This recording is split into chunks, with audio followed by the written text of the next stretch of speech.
오늘 창세기 35장 1절부터 15절 말씀을 본문으로 읽었고요. 설교의 제목은 일어나 베델로 올라가자, 일어나 베델로 올라가자 라는 제목으로 말씀을 나눌 겁니다. 베델은 하나님의 집입니다. 엘이 하나님이에요. 하나님의 집으로 올라갈 거예요.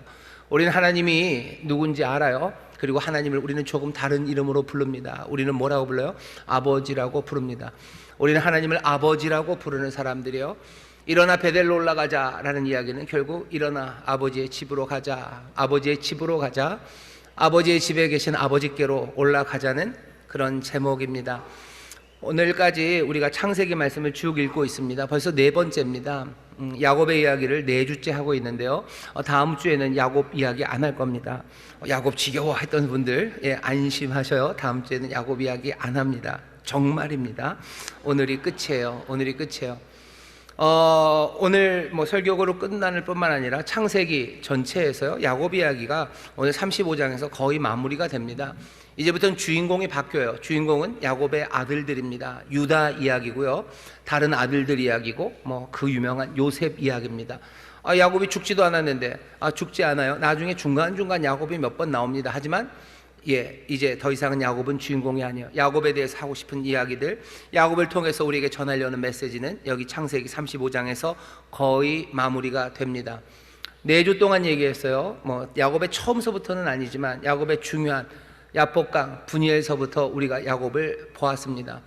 야복강에서 야곱은 하나님을 만나요. 분이엘, 그 얼굴을 뵙죠. 그리고서는 정말로 주님을 붙잡고 매달리는 야곱의 모습을 봅니다.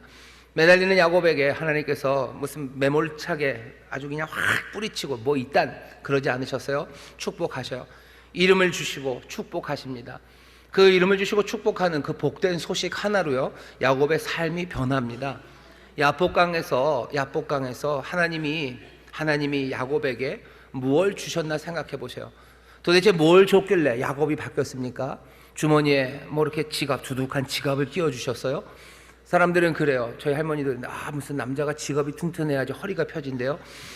야곱에게 무슨 주머니에다 뭘 주셨나요? 아니면 몰래 숨겨놓은 무슨 대단한 군인들을 보내주셨나요?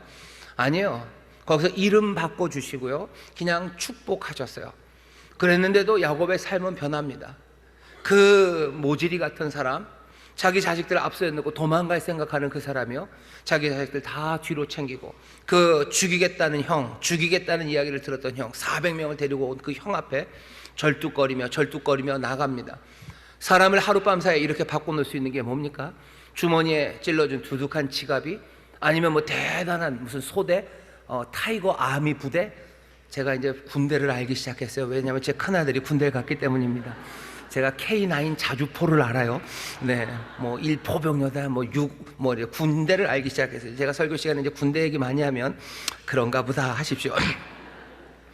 야곱에게 하나님이 다른 거 주시지 않았어요. 도대체 뭘 믿고 야곱은 그렇게 하룻밤 사이에 변합니까? 딱 하나예요. 분이엘, 하나님의 얼굴, 하나님이 나를 축복하셨어요. 하나님이 나에게 새 이름을 주셨어요. 그것 하나가 이 사람을 그렇게 바꿔놓은 겁니다. 분이엘에서 바꿨지만 그렇게 야곱이 호락호락한 사람은 아니에요. 형과 화해를 합니다. 그렇지만 베델로 가라는 이야기는 기억이 나지 않아요. 아버지에게 가는 것도 아니에요. 형 따라가는 것도 아니에요. 여기 야곱은 세겜으로 갔다고. 세겜은 풍요로운 곳입니다. 나는 그냥 부자 되는 게 최고예요. 베델은 무슨 베델, 아버지는 무슨 아버지, 형 따라서 세일산에 내가 가서 뭐합니까? 나는 그냥 부요를 누리는 게, 내 삶의 안정, 평안, 내 삶의 명예, 내 삶의 행복, 그것은 돈에 있어요. 많은 양떼가 내 삶의 소망이요, 많은 양떼가 내가 의지할 바예요. 많은 양떼가 내 삶에 정말로 참된 안녕을 줄 거라고 믿었기 때문에 세겜에 머문 겁니다. 아버지에게 가는 게 더 이상 행복하지 않죠. 형 따라 세겜입니다. 하지만 세겜에 간 야곱은 결국은 삶이 엉망이 됩니다. 영혼이 망가지는 거예요. 누구라도 세겜에 살면 그렇습니다. 왜? 하나님 말고 다른 것들에 내 소망을 두는 사람들은요, 100이면 100, 족족 다 결국은 영혼은 망가지고, 그리고 그 삶도 멸망의 길을 걸어갑니다. 늘 그렇습니까? 아닌 경우도 있지 않습니까? 개런티 100%입니다. 하나님 말고 다른 것에 소망을 둔 영혼들은 무엇 하나, 누구 하나도 그 영혼의 온전함과 그 삶의 참된 행복을 누릴 수 없습니다. 우리에게 분명하게 얘기하셨어요. 구원받을 만한 다른 길 없습니다. 인생은 진토예요. 먼지가 몸부림쳐봐야 먼지입니다. 먼지들이 서로를 축복한다고 해서 그 삶들이 온전해지지 않습니다. 하나님의 손에 붙잡혀 있을 때 우리의 삶에 제대로 된 형태가 만들어질 거예요. 주께서 우리에게 생기를 불어넣으셔야 우리가 생명이 될 거고, 하나님의 은혜의 선물이 우리 가운데 있어야 우리의 삶은 풍성해집니다. 그게 처음서부터 인생에 대해서 가르치는 바예요. 그런데 사람들은 그 말씀 싫은 거죠. 오만함으로 그것 아니고 진토가, 먼지가, 그냥 우리가 살 수 있다고, 우리가 하나님보다 더 많이 안다고, 우리의 행복의 길은 내가 안다고, 그리고 행복의 길, 그 길을 가는 방법도 우리가 안다고 하면서 이 길, 저 길, 이것저것을 붙잡고 살아가는 겁니다. 결국은 하나님을 떠난 사람들, 그래서 정말로 제대로 하나님의 뜻에 합당하게 살지 못하는 죄는 우리를 사망으로 이끌어 갑니다. 야곱이 그랬어요. 야곱이 뭘 잘못합니까? 야곱 장사 잘하는 사람이에요. 야곱 양떼를 잘 기르는 사람이에요. 세겜에서 잘 먹고 잘 살 수 있어요? 잘 먹고 잘 살 수 없습니다. 비겁해지는 거예요. 자기의 딸이 납치되고 강간당해도 아무 말 못합니다. 왜? 풍요를 얻기 위해서. 풍요를 얻기 위해서는 나는 조용히 해야 되는 거예요. 내 자식들이 가서 말도 안 되는 사기를 치고 사람 죽이고 그렇게 떼강도 짓을 하고 와도 그것 하나 조목조목 야단 못 쳐요. 그냥 겨우 하는 말이 우리를 냄새나게 했다고, 여기서 이제 살기는 틀렸다고, 우리 망했다고 그 이야기 합니다. 거기까지가 우리가 지난주에 읽었던 말씀이에요. 야곱은 환난을 만났습니다. 정말로 야곱의 말대로 34장 30절이죠. 망하게 되었어요. 망하게 됐습니다. 왜? 뭐 별로 망한 것 없는데 조금만 있으면 망합니다. 왜? 세겜의 사람들 다 죽였는데 안 망하는 거 아닙니까? 세겜을 차지하고 살면 되는 것 아닙니까? 여러분이 잘 모르는 게 있어요. 가나안 땅 전체에서요, 세겜은 그 중간에 있는 조그만 동네 하나입니다. 여기 이 가나안 족속들은요, 그냥 가나안족이라는 그냥 완전히 하나의 단일 부족은 아니지만요, 그냥 가나안 사람들이에요. 야곱은 이 가나안 사람들 사이에 그냥 살고 있는 한 가족입니다. 우리식으로 말하면요, 이 인천 전체예요. 그냥 어디쯤이 좋을까요? 어디가 좋을까요? 저기 스리랑카쯤에서요, 한 가족이 와서 사는 거예요. 조용히 장사하며 사셨어요. 그때는 그냥 평화로운 사람이구나라고 우리가 생각했는데, 스리랑카 죄송합니다. 스리랑카라고 그러면 안 되겠네요. 시리랑카라고 합시다. 이 시리랑카 사람들이 어느 날 봤더니요, 어떻게 해요? 연수동 자체를 그냥 박살을 내버렸어요.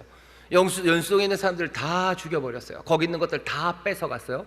여기 있는 이 시리랑카 가족들, 여기 인천에서 살 수 있을 것 같으세요? 못 삽니다. 어떻게 됐든지 얘네들은 망하게 됩니다. 도망가든지 몽땅 놓고 도망가든지 어디도 못 갈 겁니다. 34장 지난주에 망하리라 라는 말이 그런 얘기예요. 우린 끝난 거예요. 여기서 우리가 무슨 양을 치고 살겠냐? 우리 걸 누가 살 거예요? 사기쳐서 사람 죽인 우리를 어떤 사람들이 용납합니까? 여기 이 동네엔 우리만 있어요. 아브라함이 저기 하란에서 온 겁니다. 하란에서 왔어요. 하란에서 올 때 혼자 왔죠. 우리는 하란에서 온 사람이나 아니면 가나안 사람이나 그 사람이 그 사람 같죠. 하지만 이 사람들은 분명히 구별합니다. 외국 사람들도요, 우리나라 사람이나 일본 사람들 잘 구별 못합니다. 하지만 우리는 우리나라 사람들이랑 일본 사람들 보면 알아요. 모르시나요? 우리는 알아요. 여기 이 전체 동네에요, 그냥 자기 할아버지가 하나 오신 거예요. 할아버지한테 무슨 하늘의 별, 바다의 모래처럼 자손이 많다고 그러셨는데 아직은 그냥 할아버지는 아들 하나 낳으셨어요. 그냥 이삭 하나입니다. 이 전체 이스라엘, 이 땅, 이 가나안 땅이요, 야곱에게는 누구 있는 거예요? 아버지 하나 있고요, 형아 하나 있어요. 아버지는 어디 있어요? 헤브론, 저 가나안 땅 제일 밑에 계셔요. 그리고 형은 어디 있어요? 가나안 땅을 이미 벗어났어요. 세일산 벌써 벗어나서 삽니다. 가나안 땅 그 한 중간 세겜에 누구만 있어요? 나만 있어요. 나랑 내 가족들 요만큼 있는 거예요. 근데 우리가 이 난리를 쳤죠. 그러니 망한 겁니다. 영혼은 영혼대로 피폐해졌고 삶은 망했어요. 환란이 여기 야곱에게 옵니다. 야곱은 이 환란에서요, 인생의 최대 위기를 맞았어요. 어디 도망가기도 어려워요. 전에 혼자 살 때는 그래도 도망갔어요. 하지만 이제는 이것들을 데리고 어떻게 갑니까? 데리고 가는 게 문제가 아니에요. 전에 도망갈 때는 아무것도 없었어요. 하지만 이제는 내가 이루어 놓은 게 있어요. 이 모든 이루어 놓은 것들을 다 버리고 도망가야 돼요. 그러니 야곱은 어떻게 할 바를 모릅니다. 내 인생 모든 것이 다 무너지는 거예요. 내가 여태껏 싸우고 수고하고 애썼던 것들이 남김없이 무너지는 그 자리에서 야곱은 망연자실 그냥 앉아 있을 수밖에 없어요. 야곱은 말도 못합니다. 자식들이 대들어요. 그러면 내 누이가 그렇게 장녀처럼 취급당하는 게 맞습니까? 라고 떠질 때 아버지 야곱은 거길 야단도 치지도 못해요. 뭐라고 대꾸도 못합니다. 31절 묻고 끝이죠. 왜? 야곱은 이제 말할 기력도 없습니다. 대꾸할 기력도 남아있지 않으니 도망갈 기력도 없어요. 야곱은 이제 어떡합니까? 야곱은 이제껏 끊임없이 움직였던 사람이요. 끊임없이 움직였어요. 엄마 뱃속에서부터 움직였어요. 형이랑 싸우고 형이 나가려고 그러니까 뒤꿈치 붙잡았던 사람이 야곱이에요. 나와서도 호시탐탐 형 자리를 노리려고요. 끊임없이 움직입니다. 성경을 보면 야곱이 형이 뭐 사냥 갔다 배고파서 왔을 때 팥죽을 끓여서요. 그 팥죽 배고픈 형한테 팥죽 한 그릇에 장자권을 팔아 넘겨요. 팥죽 좀 주라 그러면 장자권 주면 팥죽 주지. 그래서 장자권을 뺏었어요. 그날 우연히 야곱이 팥죽을 쓰는데 에서가 사냥을 나갔다가 우연히 에서가 아무것도 못 잡고 늦게 온 것 그렇게 우연히 겹쳤다고 생각하지 않습니다. 어쩌면 야곱은요 호시탐탐 팥죽을 끓였을 거예요. 형이 사냥 갈 때마다 끓였을 겁니다. 언제 한번 아무것도 못 잡고 쫄쫄 굶고서 돌아오는 날만 있어봐라 하면서 팥죽을 쓰는 거죠. 그리고 마침 그날이 왔을 때 팥죽으로 장자권을 산 겁니다. 야곱이 그냥 에서가 잘 잡고 왔을 때 팥죽 끓였다고 뒤로 확 숨겨놔야 되죠. 왜? 결정적인 순간에 써먹어야 되니까 그랬을 겁니다. 끊임없이 움직여요. 아버지를 속여서 형의 축복을 얻기 위해서 엄마랑 부산합니다. 양 잡아서 털 붙이고 음식 만들고 아버지 앞에 가서 목소리 숨겨놓고서 거짓말하고 축복받고 또 형이 죽이겠다고 하니까 도망가서도 조용히 살지 않아요. 도망가자마자 여자 만나가지고 그 여자를 집으로 쫓아간 사람이 야곱이에요. 그리고는 내가 한 이쁜 여자 얻겠다고요 계속 들이댄 사람이 야곱입니다. 그러니 주는데 자고 일어나 봤더니 레아예요. 라헬이 아니라 아침에 보니 레아입니다. 아침에 보니 레아예요. 그러면 그냥 포기할 만도 해요. 인생이 이런 건가 보다. 그냥 이 여자랑 살아야 되나 보다. 야곱은 포기하지 않아요. 내가 그 이쁜 여자를 꼭 얻고야 말겠대요. 외삼촌에게 라헬 이 딸을 달라고. 외삼촌은 좋죠. 이렇게 달려드는 사람들은 속여먹기가 쉬운 겁니다. 그러니 제안하는 거예요. 7년 14년 공짜로 일해야 되는데 야곱은 그 일 합니다. 라헬을 얻기 위해서. 외삼촌이 야곱을 털어먹으려고 그래요. 그러니까 야곱은 또 어떻게 해요? 또 내가 싹쓸 주지 마시고 양을 달라고. 얼룩이 그거 나 달라고. 얼룩이 만들려고 하고 기다려요? 아니에요. 그냥 나무마다 다 얼룩얼룩하게 다 잘라놓고요. 그 앞으로 데려가고 비실비실한 양들 다 골라내서 그것들은 다 치워버리고. 야곱이 얼마나 바쁩니까? 야곱은 끊임없이 움직였던 사람이에요. 끊임없이 움직여서 도대체 결국 세겜에서 얻은 게 뭐예요? 망하게 된 거야. 몽땅 다. 내가 그렇게 달려가고 내가 그렇게 땀 흘리고 애쓰고 내가 그렇게 추구했던 모든 것들이 이제 다 날아갑니다. 그러니 야곱은 꼼짝 못해요. 이제는 못 움직입니다. 못 움직이는 그 시간 오늘 본문이 시작돼요. 하나님이 야곱에게 이르시되 그때 하나님이 야곱이 말하십니다. 내가 꼼짝할 수 없는 시간 그때부터 하나님이 일하시기 시작하시는데 하나님 어떻게 하셔요? 하나님 말씀하십니다. 새 일은 어떻게 시작되냐? 하나님이 말씀하시며 시작돼요. 하나님이 말씀하시며 세상이 만들어집니다. 인류를 구원하시기 위해서 말씀이 우리 가운데 오셔요. 쫄딱 망하고 영혼은 파괴된 이 야곱에게 하나님이 말씀하시며 그 삶을 새롭게 하십니다.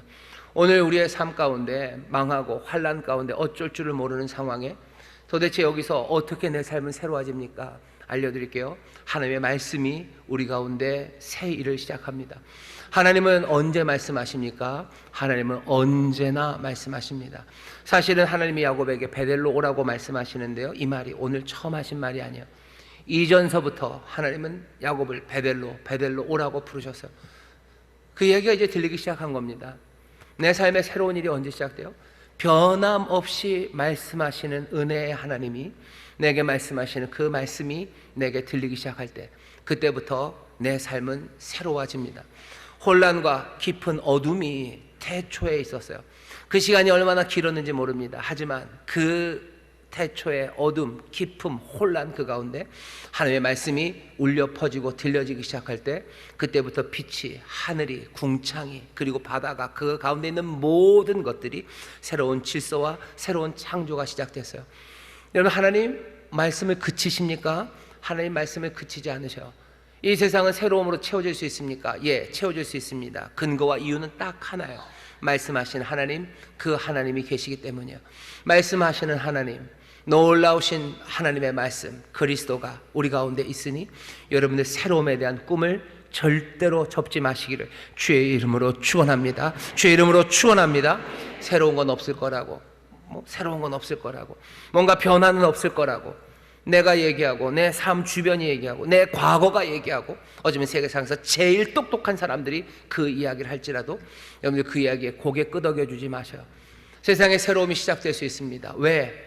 우리에게는 소망 없을지 모르고, 우리에게는 그 힘과 능력, 우리는 그것을 꿈꿀 수조차 없을 때라도 여기 말씀하신 하나님, 하나님의 말씀, 놀라우신 그리스도, 우리 주님이 계시니 세상은 새로워질 수 있습니다. 새 일은 말씀으로 시작됩니다. 하나님이 말씀하셔 야곱에게 말합니다. 야곱이 청한 것 아니에요. 야곱이 묻지도 못했어요.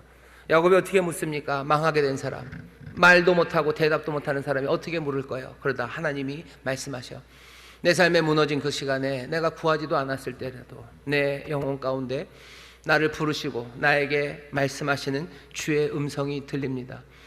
여러분들 그 환란의 시간은 새벽 종이 탕탕탕탕 하고 치는 시간이에요. 하지만 새벽 종이 울리고 새 아침이 밝아도 모든 사람들이 다 새 마을을 가꾸러 나가는 건 아닙니다. 여기 그 말씀이 들려올 때요, 내 영혼이 그 음성을 주의 음성으로 듣는 은혜, 그 은혜가 우리 가운데 있어야 돼요. 오늘 여기 계신 여러분들 제가 압니다. 여기 오신 것은 분명한 증거예요. 여러분들은 하나님의 음성으로 듣는 사람들인 줄 믿습니다. 주의 음성이 들려요. 그리고 나는 주의 음성을 아는 사람이에요. 목자의 음성을 아는 사람은 그 목자의 양입니다. 여러분들은 주님의 기르시는 양들이셔요. 주님의 기르시는 양들, 주의 음성을 알기에 내가 환난으로 주저앉아 아무것도 할 수 없을 때, 도대체 인생의 새로움이라는 건 시작될 수 없을 것 같은 그때 주의 음성이 들려오고 그 주의 음성을 귀담아 듣는 여러분들이 복되십니다. 오늘 이 땅을 보며, 우리 주변을 보면 세상이 뭐 이런가 싶어요. 어디에도 뭔가 새롭고 좋은 일이 일어날 것 같지가 않아요. 하지만 주가 내게 주시는 말씀, 그 말씀이 내 영혼에 울리기 시작할 때 새 소망으로, 정말로 세상에서 시작된 것이 아니라 오직 하나님께로부터만, 우리 주님께로부터만 오는 그 소망과 기쁨, 그것들을 붙잡으시며 즐거워하시고 주 앞으로 달려나가는 여러분 되시기를 주의 이름으로 축원합니다. 주께서 얘기하셔 어떻게 하랍니까? 하나님이 올라오래요. 베델로 부르십니다. 베델로 부르십니다. 올라가서 베델로 올라와라. 세겜은 좀 낮아요. 초지입니다. 여기서 베델은 한 300-400m 올라가야 돼요. 올라가라. 거기 거해라. 거기서 하나님께 단을 쌓으랍니다. 하나님이 그리로 부르셔요. 부르시니 이제 가야 합니다. 야곱은 갑니까? 갑니다. 하나님이 부르셔요. 명령하십니다. 여러분, 하나님의 부르심이 그냥 무슨 부드러운, 그냥 뭐 사랑한다라고 하지 않으셔요. 여기 잘 보셔요. 하나님이 부르시는데, 하나님 말씀하시는데요, 처음 시작이 뭐예요? 명령입니다. 아주 단호해요. 하지만 분명히 거기에는 하나님의 사랑과 긍휼, 자비하심이 있어요. 자비하시고 그리고 긍휼이 가득하지만 그 주어지는 말은요, 그냥 부드러운 말이 아니에요. 아이고 고생 많았네 라는 게 아니에요. 뭐라고 그러시는 거예요? 너 올라와라 라고 단호하게 얘기하십니다. 하나님의 명령을, 여러분들, 하나님 너무 딱딱해라고 얘기하지 마셔요. 사랑이 많으시니까요, 우리에게 단호하게 명령하십니다. 우리의 삶에 오실 때 그래요. 회개하라고 얘기하셔. 회개해라. 너 이리로 와라 라고 얘기하셔. 여러분들, 하나님의 그 단호한 명령, 그 규례와 법도 어쩌면 이 길로 와라라는, 어쩌면 그 폐쇄적이고 배타적인 그 이야기를 하나님 너무 딱딱하셔라고 생각하지 마세요. 긍휼과 자비하심으로 우리에게 오셔서요, 우리에게 분명하게 명령하십니다. 왜? 그것이 우리를 살리는 길이기 때문에 그렇습니다. 살리는 길이 있을 때 명령은 단호해야 되는 거예요. 살리는 길을 모르니까 애매하게 얘기하는 거예요. 그냥 부드러운 얘기밖에 할 말이 없는 거죠. 그냥 나는 너랑 같이 아프고 싶어. 너 아픈 자리에 나도 같이 있겠다. 그것만 갖고 안 됩니다. 하나님 아픈 자리에 함께 하셔요. 오셔요. 그리고 뭐라고 하셔요? 명령하십니다. 여러분들 하나님의 명령, 주가 주시는 그 명령을 여러분들 기쁨으로 받으시고 감사함으로 받으시기를 주의 이름으로 축원합니다. 올라오라고 얘기하셔. 거기 거해라. 하나님 앞에 단을 쌓아라. 분명한 명령을 주시고요. 야곱은 그리로 올라갑니다. 올라가는데 그냥은 아니에요. 쫄래쫄래 올라갈 수 없어요. 야곱은 어떻게 올라가야 되는지 압니다. 미리 하나님으로부터 이렇게 하라는 말씀을 들은 건지 아니면 이 아픔 가운데 깨달은 바가 있던지 야곱은 베델로 올라가기 위해서 준비가 필요함을 알아요. 우리도 오늘 이 이야기에 귀를 기울여야 됩니다. 보시죠. 어떻게 하나? 2절입니다. 야곱이 이에 자기 집 사람과 자기와 함께한 모든 자에게 이르되 너희 중에 이방 신상을 버리고 자기를 정결케 하고 의복을 바꾸라. 우리가 일어나 베델로 올라가자. 나의 환난 날에 내게 응답하시며 나의 가는 길에서 나와 함께 하신 하나님께 내가 거기서 단을 쌓으려 하노라. 하나님 말씀대로 올라갈 거예요. 내가 거기 거하면 하나님 앞에 단을 쌓을 거예요. 말씀대로 할 겁니다. 야곱은 말씀대로 할 거예요. 명령하신 바대로 할 거예요. 근데 그 전에 준비해야 될 것이 있음을 압니다. 첫 번째는 뭐죠? 이방 신상을 버려야 돼요. 라헬이, 자기 사랑하는 여인 라헬이, 아내가 아버지의 집에서 나올 때 뭔가 훔쳐온 드라빔들, 조그만 신상들이 있었어요. 그것만은 아닐 겁니다. 야곱은 자기가 모든 우상을 버려야 됨을 이제는 인정합니다. 버려야 돼요. 우상을 들고 아버지의 집으로 갈 수는 없습니다. 세겜에는 내가 우상을 들고 살 수 있어요. 아니, 내가 우상을 섬겼기에 세겜에 머무른 겁니다. 베델로 가려면, 하나님의 집 거기에 가려면 나는 우상을 가지고 가지 못합니다. 우상들 버리셔야 돼요.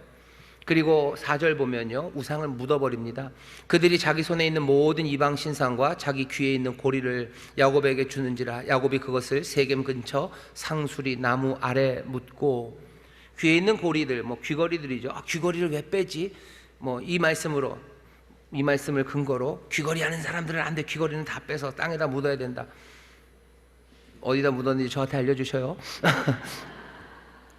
왜 이 귀걸이입니까? 아마도 세겜에서 뺏은 걸 거예요. 세겜에서 뺏은 걸 거고, 세상에서 내 부유함을 자랑하기 위해서 세상과 어울리면서 했던 거, 의복을 바꾸면서 세상 방식대로 살았던 그 삶의 모습들, 그것들입니다. 그것들을 다 어떻게 묻어버립니다. 묻어버려요. 이방신을 버리는 건 묻어버리는 겁니다. 왜 묻어요? 왜 묻습니까? 묻어버리는 건 나중에 베델로 갔다가 다시 내려와서 그거 다시 파가려고요? 그래서 묻어버리는 거예요? 보관용입니까? 어떤 사람들은 베델로 오면서요, 자기의 이방 신상을 묻어버려요. 어떻게? 왜? 다시 가져가려고. 나중에 다시 가져갈 겁니다. 항상 플랜 B가 필요한 거죠. 베델로 갔다가 별 볼 일 없으면 나는 와가지고 이 이방 신상 꺼내 가야 돼요. 나는 세상의 즐거움을 나는 아직 놓치지 않아요. 하나님 앞에 더 큰 기쁨이 있어서 가보겠지만 내 삶에 만족을 주지 않으면 난 다시 이리로 올 거예요. 그래서 잘 모셔놓은 겁니까? 아니요. 이방 신상을 묻어놓으라는 얘기는 묻어버리는 건 그런 거 아닙니다. 묻는 건 그냥 버리는 거예요. 뭐처럼? 아무 가치 없는 것처럼 폐기해버리는 거예요. 이방의 모든 신들이 지금 여기 매장당하는 겁니다. 아무것도 아닌 것처럼 버림받는 겁니다. 조금 비유가 그렇지만 그냥 똥 묻듯이 묻어버리는 거예요. 배설물 버리듯이 그냥 벗고 그냥 흙 덮어버리는 거예요. 그것들 향해서 말해요. 에이, 별것도 아닌 것들이 하며 가볍게 집어 던지는 겁니다. 우상을 별것 아닌 걸로 여기기 시작하는 거예요. 별것 아니야. 원래 우상이라는 뜻이 그거죠. 텅 비어 있는 거예요. 허무한 거예요. 아무것도 아닌 거. 영어로 하면 nothing입니다. 우상의 뜻이 nothing이에요. 아무것도 아니에요. 이건 아무것도 아니었네 하고 버리고 가는 거지. 이것을 두려워해서 묻는 것도 아니고 소중히 여겨서 묻는 것도 아니고 플랜 B로 숨겨놓는 것 아니에요. 아무것도 아니에요. 내가 하나님의 집으로 가려면 세상의 모든 우상들은 아무것도 아니라고 버리고 가야 됩니다. 근데 그게 쉽지 않아요. 우상을 버리긴 버리는데 아까워요. 그리고 이건 조금 그렇게 아무것도 아닌 것 같지는 않은 거예요. 왜? 본래 우상이라는 게 꽤나 좋기 때문입니다. 사람들에게서 인정받는 게 얼마나 좋습니까? 명예로운 삶이 얼마나 좋아요. 명예가 우상이 되기가 쉬워요. 이거 명예? 세상 명예 아무것도 아니야. 이거 똥 같은 거네. 버려도 돼. 휙 집어 던지고. 사람들이 명예를 그렇게 숭상했다면 내게는 아무것도 아니라고 집어 던지고 가는 거예요. 그래야 그 길로 올라갑니다. 이게 됩니까? 잘 안 되죠. 언제 됩니까? 딱 한 군데예요. 내가 명예를 통해, 세상의 명예를 통해서 내 삶이 뿌듯하고요, 내 삶의 만족과 충만함을 얻어요. 하지만 내가 정말로 하나님 내 주님 안에서 내 삶에 채워지는 그 뿌듯함이 있어요. 세상의 칭찬 말고 주께서 나를 기뻐하시고 주님이 나를 칭찬하시고 내가 주의 길 안에서 주와 함께 걷는 것이 내 삶에 가져다주는 정말로 가슴이 뻐개질 것 같은 그 충만함이 나에게 채워진다면 세상의 명예, 세상의 칭찬, 세상에 잘난 사람들이 나에게 박수치는 것, 그것들은 아무것도 아닙니다. 그거 집어 던지고 나는 베델로 가는 거예요. 이것을 어디서 맛봅니까? 이 은혜는 어디서 맛봅니까? 십자가 그 아래서 내 삶이 변할 때, 그 은혜로 내가 충만해질 때, 내가 내 주를 사랑하고 내 주의 사랑 안에 그 변치 않는 신실하신 인자하심이 나와 함께 하심을 알 때 세상의 명예, 그것들 아무것도 아닌 걸로 버리는 거예요. 찬송도 있죠. 세상의 헛된 명예 그거 다 버려요. 주 달려 죽은 십자가, 내가 그 십자가 앞에 있을 때 세상의 모든 헛된 명예들 헛된 줄 알고 버립니다. 세상의 부요함이 얼마나 좋습니까? 하지만 이제 부요함도 아무것도 아니에요. 왜? 나는 주께서 내게 주신 은혜, 내가 하나님의 선물로 살아요. 내가 하나님의 사랑 안에 있어요. 그 놀라우신 하나님, 만물을 창조하신 그 창조의 하나님이 내 아버지가 되셔서 그 은혜와 사랑으로 내 삶의 모든 것들을 채우시는데, 내가 세상의 돈을 따라서 그렇게 영혼이 피폐하고 비굴하게, 그렇게 쫀쫀하게 그것 때문에 바쁘게 돌아다니면서 사는 삶들, 그건 아무것도 아닙니다. 배설물처럼 여기고 버리는 거예요. 바울이 뭐라고 고백해요? 내가 이전에 좋게 여겼던 것, 그거 나쁜 거 아닙니다. 바울이 좋게 여겼던 것들이 있어요. 하지만 내가 그 모든 것들을 이제는 오히려 해로 여길 뿐더러, 아니 내가 배설물처럼 여기면 내가 그리스도를 알기 때문이에요. 내가 그리스도를 알고 내가 그리스도를 얻었기 때문에 그 모든 것들은 배설물처럼 여깁니다. 내가 이방 신상을 묻기 위해서는요, 정말로 내가 그리스도를 알지 않으면, 그리스도 은혜 모르면 나는 베델로 갈 수 없습니다. 베델로 못 가요. 이방 신상을 버리고 묻어버리고 못 가요. 들고 갈 겁니다. 주머니에 들고 갈 거예요. 오늘 여기도 이방 신상들 주머니에 들고 오신 분들이 있어요. 이분은 주님이 내 모든 소망이라고, 주님이 내 삶의 모든 것이라고 말하지만 주머니 안에는 여전히 돈이 내 삶에 어느 정도는 채워줄 거고, 사람들에게서 칭찬받고 사람들이랑 노는 즐거운 쾌락 쾌락이라고 그러니까 뭔가 굉장히 뭐가 그런 것 같은데, 그냥 즐거움을 쫓아가는, 인생의 즐거움을 쫓아가는 게 뭐가 문제냐고 그래서 주머니에 가져오셨죠. 여러분들 그렇게 와서는 하나님 베델로 올 수 없습니다. 베델로 올 수 없어요. 베델로 오라고 코앞에 했었어요. 세겜에서 베델이 정말 가깝습니다. 뭐 그래봤자 뭐 한 몇십 킬로 되지만 그래도 가까워요. 거기 못 가는 이유가 뭡니까? 우상을 버릴 수 없어요. 이 이방 신들을 버릴 수 없으니 못 가는 겁니다. 아니 와도 하나님의 집에 제대로 온 것은 아닙니다. 자신을 정결케 하는 것도 마찬가지예요. 우리가 스스로 어떻게 정결케 합니까? 우리에게 우리를 정결케 할 만한 뭐가 있습니까? 없어요. 우리를 정결케 하는 것 딱 두 가지죠. 예수 그리스도의 보혈이에요. 그리고 성령께서 우리를 물을 뿌리시는 거예요. 주의 보혈과 그리고 성령의 도우심으로 우리를 정결케 합니다. 주의 은혜 없으면 못 갑니다. 의복을 바꾸래요. 의복 바꾸고 입을 옷이 있습니까? 그 옷이죠. 여기 세겜에서 입었던 옷이요, 세겜의 옷 말고 우리가 다른 옷이 있어요? 세겜의 삶의 방식 말고 다른 삶의 방식이 있어요? 그냥 어떤 사람들은 뭐 명예를 쫓아가는 삶의 방식, 누구는 뭐 사람들에게서 명예 그거 대신에 돈을 쫓아가는 삶의 방식, 아니면 쾌락을 쫓아가는 삶의 방식, 그것도 아니면 허물을 즐기는 삶의 방식, 그런 세겜의 방식들 말고 우리에게 삶의 방식이 있습니까? 우리가 하나님의 자녀처럼 영원한 것들을 바라보는 그 하늘의 의를 따라가는 삶의 방식, 그 옷이 우리 가운데 있습니까? 옷을 바꿔 입어봐야 세겜의 옷 아닙니까? 그냥 사람들에게서 인정받는 거 하다가 그거 안 되면 에라 모르겠다, 돈 따라가겠다는 거야. 돈 따라가다 그거 안 되면 에라 모르겠다, 뭐야, 쾌락을 따라가겠다, 그것도 안 되면 허물을 쫓아가기 시작하는 거예요. 그 옷 말고 우리에게 다른 옷이 없어요. 우리가 의복을 바꿔 입어야 베델로 올라간다는데, 그 준비가 된다는데, 그 준비는 누가 하신 거예요?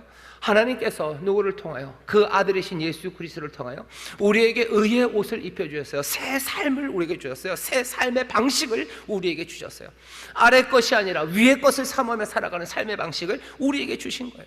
우리가 베델, 수많은 사람들이 베델을 지나갔겠죠. 하지만 정말로 거기를 하나님의 집으로 복되게 그곳에 거하는 사람들은 이방 신상 버리고 자기를 정결케 하고 의복을 받고 입은 사람들입니다. 여기 수많은 사람들이 와요. 우리 교회 주보 보시면요, 여기 뭐 20몇만이죠. 우리 교회에 와서 구원받은 영혼 누가 25만 7천입니다. 바라기는 25만 7천이 몽땅 다 이방 신상을 버리고 자기를 정결케 하고 의복을 받고 있고, 여기에서 하나님을 만났으면 그 사람들은 정말로 세상에서 만들 수 없고 세상이 꿈꿀 수도 없었던 그 귀한 삶을 누렸을 거라고 저는 믿습니다. 바라는 건 오늘 여기 있는 우리 모두가 정말로 이방 신상 버리고 자기를 정결케 하고 의복을 바꾸는 이 준비가 된 사람들, 오직 예수 그리스도 안에서 그리고 성령의 능력으로 여러분들이 하나님의 집에 나온 사람들 되시기를 주의 이름으로 축원합니다. 주의 이름으로 축원합니다. 여러분들, 여기가 그럴 때 벳엘, 하나님의 집이 되어 아버지의 집으로 오는 것은 오직 주님만으로 됩니다. 그리스도와 함께, 그리스도를 통하여, 그리스도 안에서밖에 올 수 없어요. 요한복음에서 그러죠. 내가 간다, 내가 가는 곳 너희가 아니까, 내가 가는 길도 알지, 너희도 오는 길 알지. 도마가 아니요, 무슨 소리를, 가는데도 모르는데 가는 길을 어떻게 합니까? 예수님이 답답하셔요. 하지만 얘기합니다. 나 아버지께로 간다. 그러니 너희들도 올 때가 어디요? 너희들도 아버지께로 와야 된다. 내 아버지 집에 거할 곳 많다. 너희들 거기 오면 된다. 가는 길, 내가 길이고 내가 진리고 내가 생명이다. 나로 말미암지 않고는 아버지께로 갈 자가 없다. 베델에 어떻게 갑니까? 아버지의 집에 어떻게 갑니까? 아들이신 예수 그리스도 그리고 그리스도의 영 성령님의 놀라우신 능력 없이는 갈 수 없습니다. 하지만 여러분 염려하지 마셔. 주의 은혜가, 그리스도의 놀라우신 사랑과 성령의 임재가 오늘 우리 가운데 여러분들과 함께 하시니 여러분들 기뻐하시고 이 베델로 올라가시기를 주의 이름으로 축원합니다. 베델로 올라가시기를 주의 이름으로 축원합니다. 세상 모든 우상 다 묻어버리고 정결하게 하시는 주를 믿으며 여러분들 하나님의 의를 따라서 한 걸음 한 걸음 하나님 앞에 가셔요. 우리는 그렇게 갑니다. 야곱처럼 그렇게 갑니다. 올라갔더니만 하나님은 뭐 하셔요? 베델로 왔어요. 그래서 베델에서 하나님 앞에 예배합니다. 그 하나님 뭔가를 주셔야죠. 뭐 하시죠? 하나님이 하시는 건 이런 거예요. 처음에는 말씀하시면 명령하셨죠. 그 다음에 어떻게 합니까? 올라오는 그 길에, 두려운 그 길에 하나님이 도우셔요. 야곱이 사람들을 두려워했습니다. 하지만 5절 보면 이제 하나님께서 사람들이 야곱을 두렵게 하신대요. 세상을 혼란에 빠뜨리십니다. 하나님은 세상을 흔들어 놓으시는 분이셔요. 하나님은 흔들리지 않으셔요. 하지만 하나님은 세상을 흔드십니다. 하나님은 두려워하지 않으셔요. 하지만 하나님은 세상으로 하나님을 두려워하게 만들어요. 하나님이 세상을 막 흔들어 놓으십니다. 그리고 뭐 하셔요? 올라온 야곱에게 딱 두 가지 하십니다. 이름을 붙이셔요. 야곱이 아니다 라고 얘기하셔요. 10절입니다. 그에게 이르시되 내 이름이 야곱이다마는 내 이름을 다시는 야곱이라 부르지 않겠고 이스라엘이 내 이름이 되리라 하시고, 그가 그의 이름을 이스라엘이라 부르시고 이름을 바꾸십니다. 이름 바꿔주셔요? 그게 뭐가 그렇게 중요합니까? 이름을 바꾼다는 건 사람의 이제껏 그리고 앞으로 이 사람의 운명을 바꾸시겠다는 거예요. 이 사람의 모든 과거를 새롭게 하신다는 거예요. 내 모든 과거와 내 모든 미래를 오늘 새롭게 하시는 것, 그것이 하나님이 하시는 일이에요. 오늘 우리가 하나님 앞에 나왔습니다. 하나님이 어떻게 하셔요?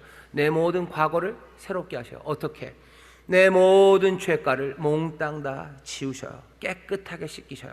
내 모든 실수와 어리석어서 엉망이 되었던 내 삶, 그래서 사람들이 내 삶에 붙였던 온갖 비난과 그리고 그 못난 이름들, 그 이름들 다 지우셔요. 다 지우셔요. 그게 오늘 우리에게 주시는 은혜입니다. 그리고 어떻게 하셔요?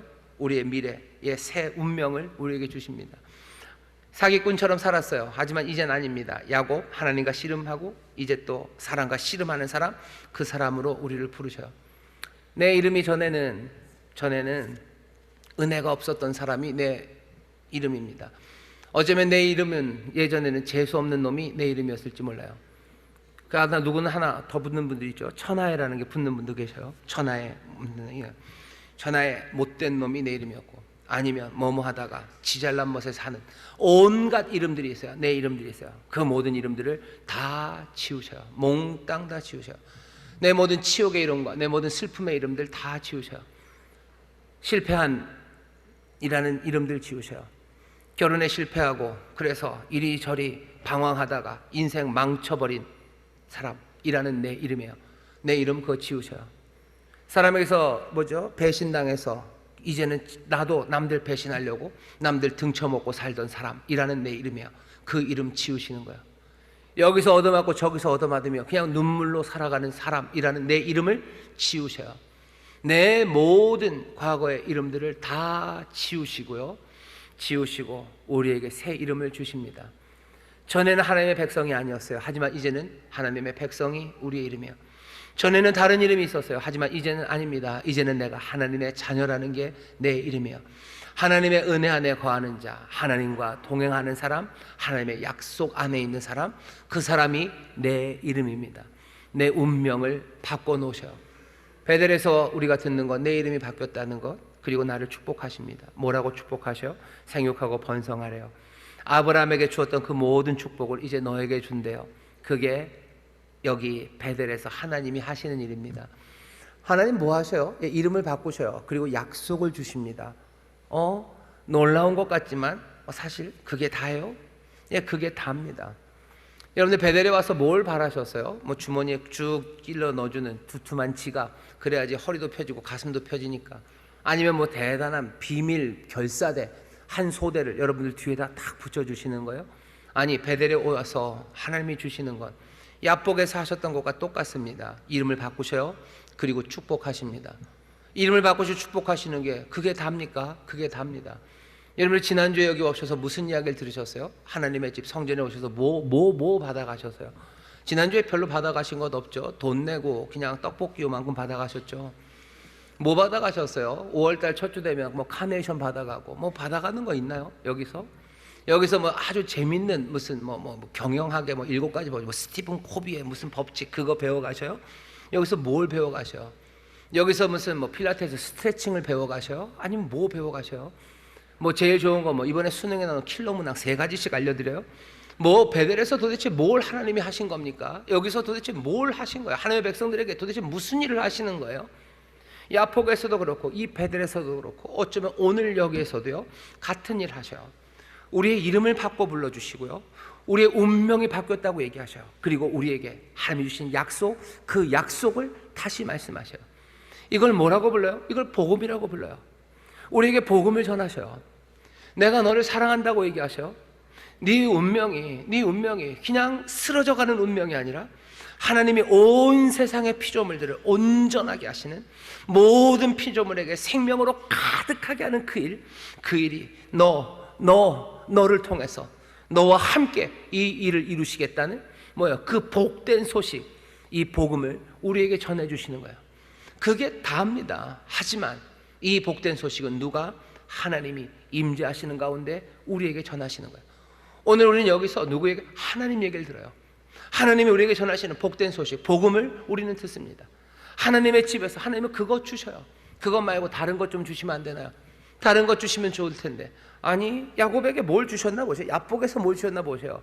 그 정말로 그 베델 거기서 뭘 주셨나 보세요. 도대체 야곱은 하나님에게 뭘 받았습니까? 뭘 받았습니까? 이 복된 약속, 이 이름 받은 거, 이거밖에 없잖아요. 네 운명에 대해서, 내 운명에 대해서 내가 들은 거, 내 앞날에 대해서 들은 거, 내 삶에 하나님의 위대하신 목적에 대해서 들은 거, 그리고 그 하나님이 너와 함께 하신다는 거, 그거 확인한 거예요. 그게 우리가 받은 복음입니다. 그러고는 어떻게 해요? 이 사람은 살아가기 시작해요. 우리는 믿음으로 삽니다. 우리는 믿음으로 살아요. 우리는 주머니에 하나님이 찔러 넣어주신 두툼한 지갑으로 사는 것 아니에요. 하나님이 붙여주신 무슨 K4 자주포 부대 한 중대가 뒤에 붙어서 내가 그걸로 사는 것 아니에요. 하나님이 나에게 주신 것, 새 이름, 그리고 하나님이 나에게 주신 약속, 나에겐 그거 있어요. 나는 믿음으로 삽니다. 이전부터 믿음의 사람들은 그렇게 살았어요. 오늘 설교 마지막입니다. 믿음의 사람들, 그래서 어떻게 살아요? 점점 삽니다. 이건 제가 만든 말이에요. 만들고 보니까 그렇게 썩 마음에 들진 않지만 급조한 말입니다. 어젯밤에 급조한 말인데, 믿음의 사람들 점점 살아요. 점점 어떻게 변화되며 살아요. 야곱은 변화됩니다. 여기 베델에서 야곱이 어떻게 변하는지 아셔요? 이 뒤에 어떤 일이 일어납니까? 그냥 유모, 오래 같이 있었던 유모 드보라가 죽어요. 라헬이 죽어요. 애기 낳다 죽어요. 그리고 아버지, 결국은 만난 아버지 죽습니다. 그게 35장 야곱의 이야기의 끝이에요.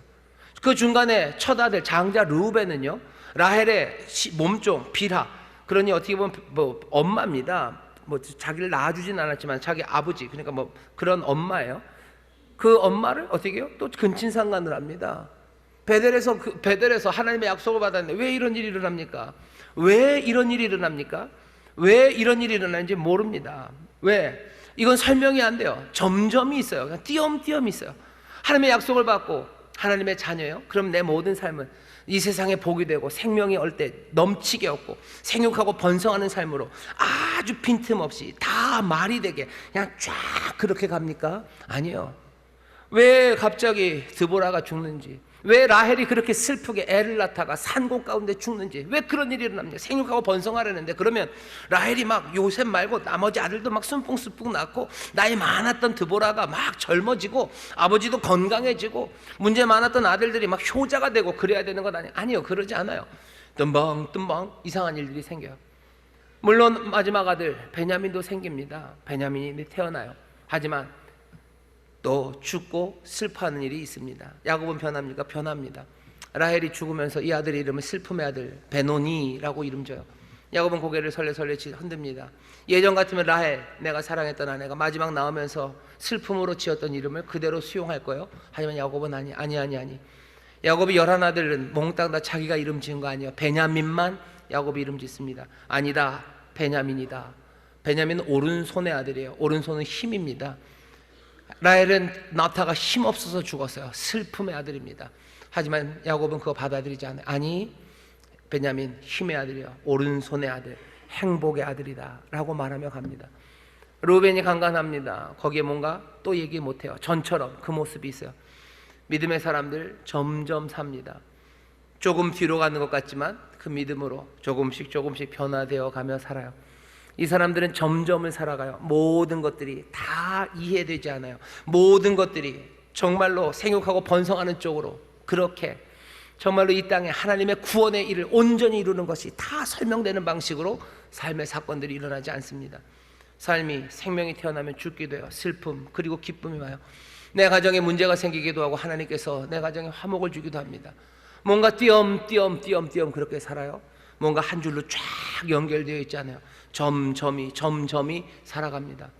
하지만 오늘 이 35장 말씀을 통해서 전체를 통해서 우리에게 들려주시는 거죠. 야곱아, 이스라엘아, 하나님과 씨름하고 그리고 사랑과 씨름하며 사는 사람아, 너 내 약속을 받은 사람, 이스라엘아, 네 인생에 복잡하고 네 인생에 다 설명 안 되는 그렇게 많은 다단함이 있을지라도 네 삶, 온 세상을 품으시는 하나님, 그 하나님의 임재가 함께 하심이 네 삶을 단단하게 붙잡고 있다는 것, 보이지 않아도 붙잡아 주셔요. 내게 보이는 건 그 점점만 보입니다. 하지만 그 점점들을 나는 믿음으로 살아가요. 믿음의 사람은 점으로 살아갑니다. 이 사람들은 결국은 어디로? 하나님께서 이 여정을 하나님의 놀라우신 목적, 그리고 하나님의 그 온전하심, 아버지의 집으로 이끌어 가시는 거예요. 믿음의 사람들은 본향으로 갑니다. 믿음의 사람들은 베델, 하나님의 집, 아버지의 집으로 가요. 믿음의 사람들은 엘 베델, 하나님의 집의 하나님, 아버지의 집에 계신 그 아버지에게로 갑니다. 한 걸음 한 걸음 그 길을 걸어가요. 믿음의 주요 온전케 하시는 이이신 예수 그리스도, 내 그 점점들을 주께서 온전하게 하실 거예요. 그 모든 것들을 채우실 거예요. 우리가 그 고향집에, 내 아버지의 집에 계신 아버지와 함께 하시는 그날, 내 주께서 내 모든 삶을 온전하게 하시는 그날, 그 모든 점점들에 채워지는 그 아름다운 선분들이 얼마나 놀랍고 그리고 아름답고 충실하고 그리고 또 기적 같았는지 신비했는지 우리가 보게 될 거고, 내 인생의 점점들뿐만 아니라 내 믿음의 사람들의 그 점점점 살아갔던 그 삶들이 주 안에서 온전하게 되는 그날, 우리는 말할 수 없는 감격으로 터질 듯이 하나님의 영광과 지혜, 그 놀라우신 은혜, 그리고 우리를 인도하심, 그 인도하심을 노래할 겁니다. 우리는 그 믿음으로 살아가는 사람들이에요. 여러분들 베델에서 주의 약속을 붙잡으십시오. 그리고 믿음으로 주가 함께 하시니 이 점점의 시간들에 정말로 맞아요, 나는 점점 살아갈 겁니다. 본향을 향하여 주 앞으로 나아갑니다.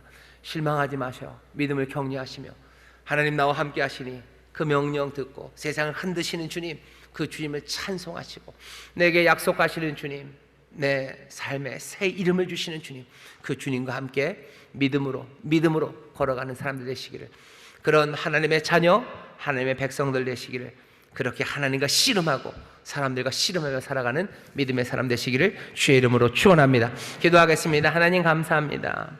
하나님께로 나왔을 때 우리에게 주시는 것이 무엇인지 주여 오늘 우리에게 분명하게 보게 하시니, 복음을 말하시는 놀라우신 하나님, 그 하나님을 만나는 주여 그 귀한 복을 우리에게 누리게 하여 주옵시고, 우리가 함께 주 앞에 나와 그 귀하신 명령과 그 약속의 말씀 붙잡아 두려움 없이 아버지는 믿음으로 본향을 향하여 걸어가는 하나님의 사람들, 침륜에 빠져 뒤로 물러나는 일 없이 주여 주를 바라보며 간절히 기도하며 선한 길을, 하나님의 의를 따라 주여 씨름하며 나아가는 믿음의 사람들 되게 하여 주옵소서. 그 길에 하나님의 능력이 함께 하실 줄 믿습니다. 그 길에 하나님의 놀라우신 약속이 함께 하실 줄 믿습니다. 주의 온전하심이 우리 가운데 충만하게 임할 줄 믿사오니, 주여 이 믿음의 길에서 우리로 손뼉치며 노래하게 하시고 주를 찬송하게 하시며 주의 영광을 보게 하여 주옵소서. 감사드리며 예수님 이름으로 기도하옵나이다. 아멘.